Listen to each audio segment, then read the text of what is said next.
So my name is Peggy Rayzis, and I'm an open source engineer at Apollo, where I work primarily on client-side tooling like Apollo Client and Apollo Link State. But that's just my day job.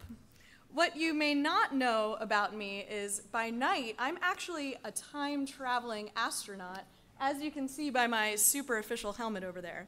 And today we are going to use my time-traveling powers to take a journey through the past, the present, and the future of React Apollo. So who wants to come with me? Woo! Awesome, so this journey is going to start 2 years ago in 2016. And throughout this talk, we're going to travel back in time to learn where React Apollo came from and also where it's headed. You're going to learn about why Apollo adopted popular patterns such as higher order components and render props for the React Apollo API. We're also going to discuss the future of React and how async rendering will allow for some really exciting features in React Apollo. But before we begin our journey, I just want to give you all a little bit of context about what Apollo Client is and the problems that it solves. So data management in React is really hard. There's a lot of concepts that you have to worry about in order to build a production-ready data solution for React. I mean, you have to think about fetching, optimistic UI, polling, and reducers, and the complexity of managing data in React has sparked hundreds of conference talks, including some on this very stage. With Apollo Client, you suddenly don't have to worry about any of those things on the left, because we take care of it for you. Just write a query for the data that you need, and bind it to your UI with a query component. In only about 15 lines of code, we'll just take care of all the hard parts of data management for you, so you can focus on building UI. Now, switching to Apollo Client doesn't mean you have to completely abandon everything that you've learned. React and GraphQL actually make really good partners. There's not another set of APIs that you have to learn in order to use them together. Instead, we're just enhancing how you already build apps today. So not only do we take care of the data management piece, we help you keep up with all the latest trends in the React community with how you interact with your data. You've probably heard about how you can delete all your existing data management code by switching to Apollo. But that's not the only thing that you can do. You can also, not only can you delete all your code, you can also get on the hype train of render props and async rendering without having to implement these APIs yourself. And just like React manages updating your UI, Apollo manages updating your data. So the rest of this presentation will cover some examples of how we're always trying to stay ahead of the game to make sure data management doesn't get in your way when you're building React applications. So now we're ready to embark on the first phase of our mission. So first we're going to travel back in time to 2016 to see where React Apollo came from and how that influenced where it's heading. So in case 2016 feels a little fuzzy in your mind, I prepared a couple images to jog your memory. So, okay, it's 2016. Just imagine everyone's trying to run around catching Pokemon on their smartphone. And in the JavaScript community, everyone was up in arms about CSS and JS, and higher order components were everywhere. And if you were an American like me, 2016 was quite an interesting year, especially after Election Day, and you probably felt like this guy by the end. And 2016 was also the year that we released the GraphQL function in React Apollo to declaratively fetch data and display it in your UI. This GraphQL function, it looks a lot like Redux Connect, and this was intentional. The first version of Apollo Client was actually based on Redux. So we wanted to make the API feel as familiar as possible for developers just getting their feet wet with GraphQL. And what was so revolutionary about the GraphQL function is that it gave you all the benefits of Connect without having to manually write action creators and reducers. We also pioneered the double pass render, which still remains the most popular way to do server-side rendering with data fetching in React. The getDataFromTree function takes your React tree, determines which queries are needed to render your components, and then fetches them all. And after we fetch the data, it's then stored in the Apollo cache, and we render the UI tree using the data that we just fetched. The cool part about getData from tree is that it isn't Apollo specific, which makes it applicable to any library that has to execute a double pass render for either data fetching or styling, for example. Now, one of the best features of Apollo Client is that it intelligently normalizes and caches your data for you. You don't have to mess around with Normalizer or set any of this up yourself. You just get it for free with Apollo Client. So you understand what's going on underneath the hood, I'm going to try and demystify the Apollo cache normalization process for you. So it's a little hard to see, but on the left here we have this articles query. And you'll also see we have a response payload in the middle, which comes back as the exact shape of the query, with the addition of one meta field, type name, which specifies the data's type and is used to create a cache key. So for each nested part of that query there, we split all of those objects in the list out into their own separate entries in the cache, stored with type name and ID. And these objects are stored in a flattened map. So then, once we have our flattened map, the cache actually reconstructs each query result from the flattened nodes in the cache. And if this sounds a little complex, don't worry. You get this out of the box with Apollo Client without having to set it all up yourself. So around 2017, the community was already coming up with cool new ways to connect their Apollo data to their UI. And we saw the emergence of query components, which used a render prop API over top of our GraphQL function API. Now, we're about to get into render props, but here's a taste of how people at Khan Academy and other companies were already thinking about it back then.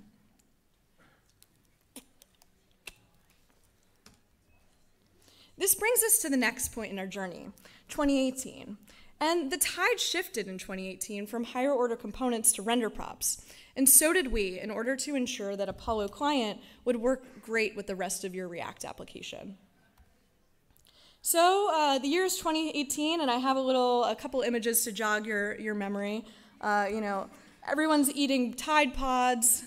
The JavaScript community is still hotly debating CSS and JS, and render props are everywhere.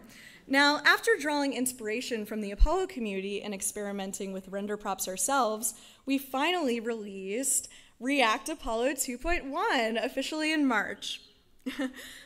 Yeah, you can give that a clap. So React Apollo 2.1 is completely backwards compatible. So you still have that GraphQL function in there. And we did this in order to allow people to migrate to the new component API incrementally. But it also introduces 3 new components in the mix. So we have a query component, a mutation component, and then also a subscription component. And they feature a new render prop API using a function as the component's child. Now let's take a look at what this looks like. I think one of the coolest things about the new render prop API is that a query is now just a component. You render it directly in your React tree, just like you would for any ordinary piece of UI. And this is in contrast to higher order components, which despite the name are functions that we actually try to make behave like components. And since a query is just a component here, we have full access to React's props and state. That's something that we don't get with the static composition and higher order components. And when you're composing these multiple queries and mutations, unlike higher order components where you would just have a bag of loading data and remove to-do props, it's very clear where each of them are coming from, which makes it easier to debug. So switching to the render prop API not only better reflected how developers are building their apps today, but it also solved a lot of problems with higher order components at scale. Before, composition happened outside of the render method, so you didn't have access to React state inside the GraphQL function to dynamically change queries or variables based on state. But now that a query is just a component, you have access to everything that makes React so dynamic. When composing multiple higher order components, it sometimes became confusing to know which props came from where. And now you don't have to memorize a higher order components API to know where your props are coming from. Everything is finally explicit. And last, you're not subject to the naming collisions that inevitably arise when working with multiple higher order components. You just name the props of your wraps component whatever you like. And these are just a few of the ways we're actively working to improve the developer experience surrounding data fetching in React. We really love how forward-thinking the React community is when adopting new patterns like render props, which really inspires us to keep pushing the boundaries every day. So even though the render prop API is super exciting and it was a huge leap forward for us, we're not done yet. We couldn't be more excited about all of the innovation that's happening in the React community with async rendering. So I don't want to keep you in suspense any longer, so let's travel to our final stop in our journey, the future. So it's kind of hard to say exactly what the next year will look like, but two things are for sure. React Suspends is the future, and we're probably still going to be arguing about CSS and JS. So before we talk about what Suspends is, let's first talk about async rendering in React. And this diagram by Andrew Clark is a super helpful visualization in order to contrast the two. So on top, with the current synchronous rendering model, the render phase can't be interrupted until it's finished.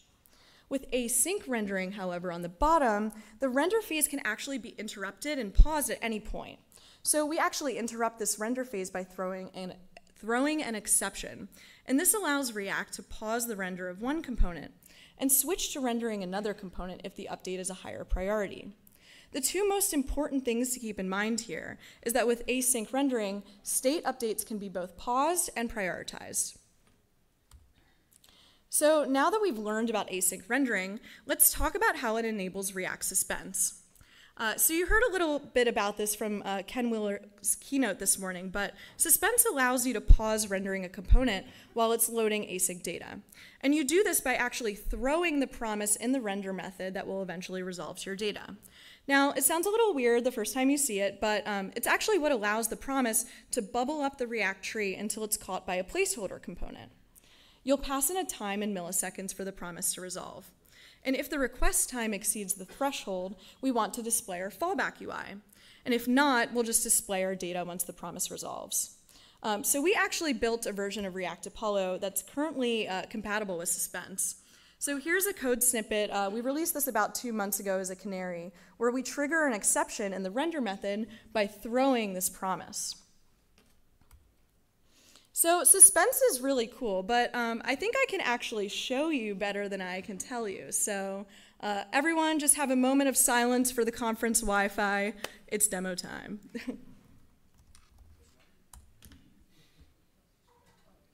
Let me just get set up here.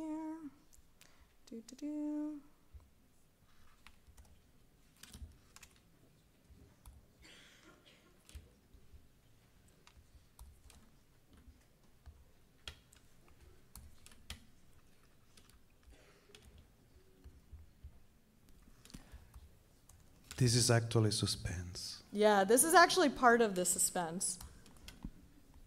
Okay.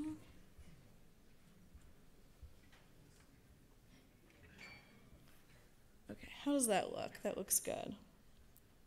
Okay, awesome. So I've actually built the same app 2 ways. One with async rendering, and then also one with synchronous rendering.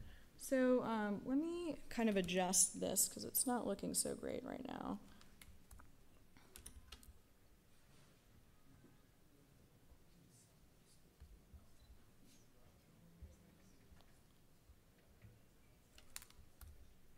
How's the font size back there? Good? Thumbs up? Thumbs down? Thumbs down. Oh, I see a couple. Okay. Okay, so first, I'm just going to explain what this app does. It randomly generates pictures of dogs. So who doesn't love dog photos? I am obsessed with dogs. And yeah, so you have this dog photo component right here, and you can actually update the dog photo by this autocomplete component right here, which uses downshift. And it pulls data from a GraphQL API that's actually hosted on Glitch. And hopefully this project will fetch. Awesome. And so I've actually added some just arbitrary delays in the resolvers to better illustrate the features of Suspends here. And it's important to note here that this is actually Apollo Server 2.0 and it wraps a REST endpoint. So let's look at what we're doing here to set up Apollo client. We just pass in the URI of our GraphQL server, and then we create these two query components right here. So each of these components is a different query. We have one for the actual list of dogs that populates the autocomplete, and then we have one to get the dog photo. So let's see what happens when we refresh the page. You'll see we have two loading spinners here. You'll also see that the autocomplete component arrives before the photo loads. And this is a little bit problematic because it causes some jank in your UI when the photo pushes that autocomplete component down. So how can we use Suspends to create a more fluid and a better user experience? So now we're going to look at the Async React demo. And this is super exciting.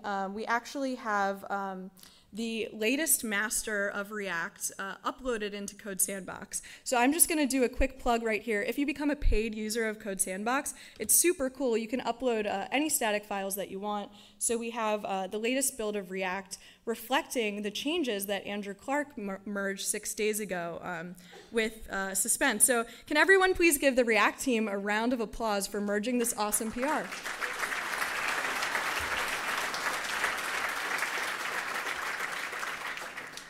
Yeah, it's super cool. And then we also have a pre-release of React Apollo of our 2.1 version that's actually, of our 3.0 version that's actually Suspends compatible.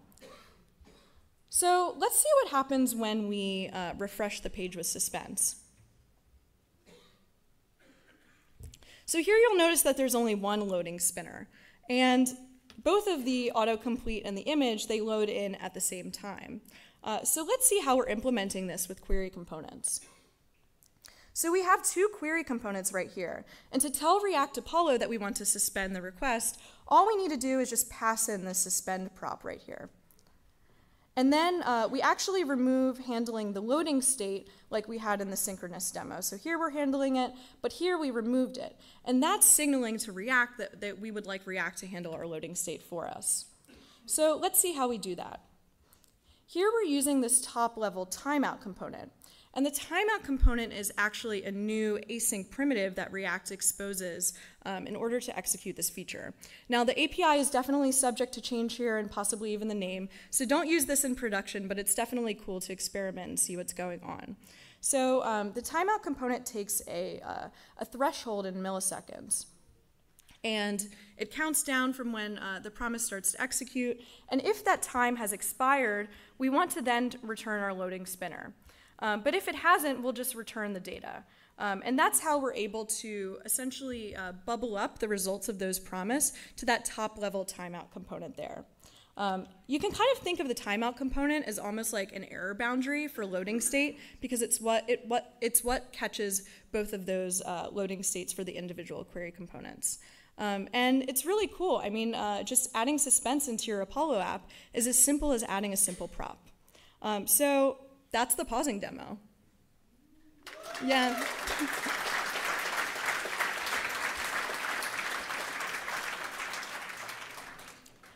But wait, there's more. I actually have a second demo ready for prioritization. So we're just going to open up the synchronous demo again. And we're going to show the second request with autocomplete. And I'm actually going to kick these server times down a little bit. Let's do 500 milliseconds here. And I'm going to refresh. So you see the two loading spinners, and when the photo loads, you see that flash of a loading spinner, and it's kind of janky and a little bit unsettling. I also want to point out the Apollo cache and work. So let's just search a dog. We're going to search a Beagle here, and we make the request, and we get the Beagle. Now we're going to switch back to another dog, and then we're going to switch back to a Beagle. You'll see that the data loads instantaneously, and that's the Apollo cache at work. It actually normalizes and stores that data for you, and all you have to do is just set up Apollo client. You get it for free. So I then want to, I want to show interruptions and what happens when we want to render a dog, but then we interrupt it by typing another dog into the autocomplete. So first we're going to just arbitrarily kick up these server times real quick to maybe 6 seconds, and we're going to refresh the page. So this is going to take a while just because I've added that 6-second delay there. But it's really cool to just show the differences between synchronous rendering and asynchronous rendering when it comes to these interruptions. So first we're going to search for a Beagle. But what happens if we change our mind in the middle and search for a German Shepherd?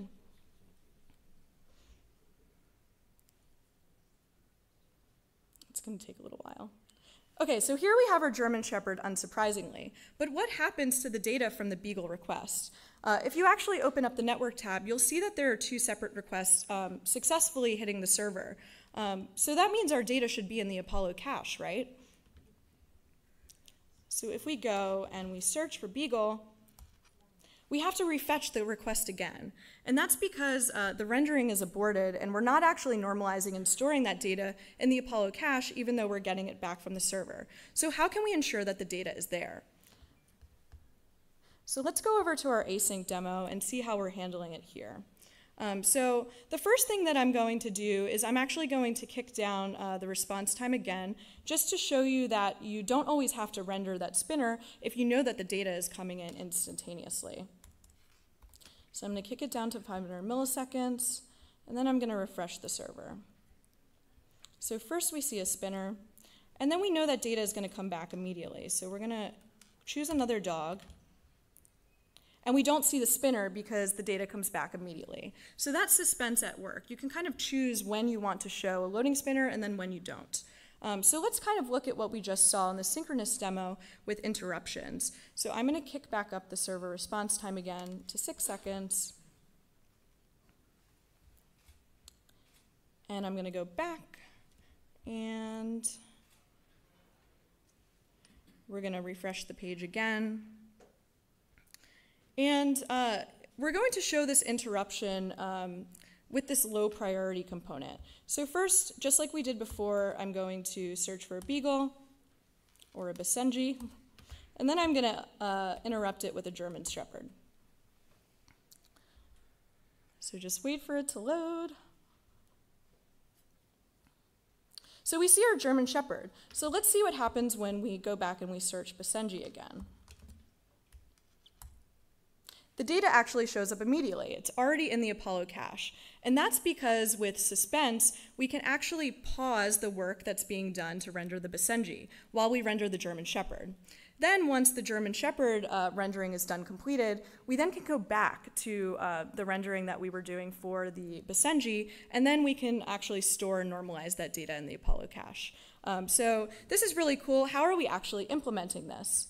And we do this by deprioritizing the state update for the photo. And we do this with this low priority component right here. So the low priority component is actually using an experimental React API underneath the hood to defer that state update. So it has this render prop function right here, and then once we get the deferred state, we then pass it into our photo. So that's the prioritization demo. Yeah, thanks.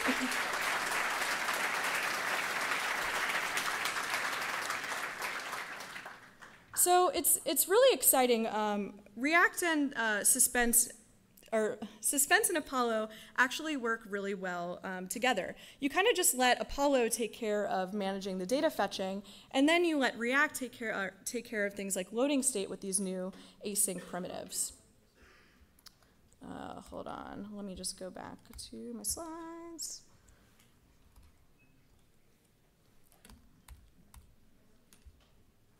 Okay, so here's a fun little diagram just to recap what we just saw here.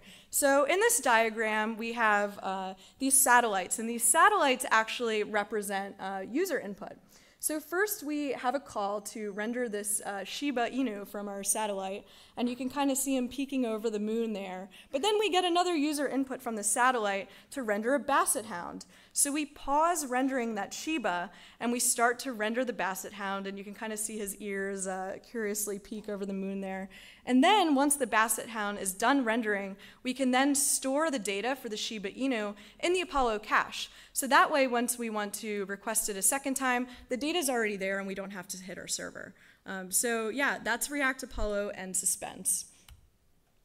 I'm really excited about the future of React Apollo with async rendering in React. And here are just some of the features that I think it's going to unlock. So one of the really exciting things is async server-side rendering and avoiding this double pass render with Suspends. We also can model some pretty complex UI interactions, like ensuring a mutation completes before a page transition. We can also create an async Apollo cache, which is something that a lot of our users have been asking for a while, which I think will be a really exciting addition to our API.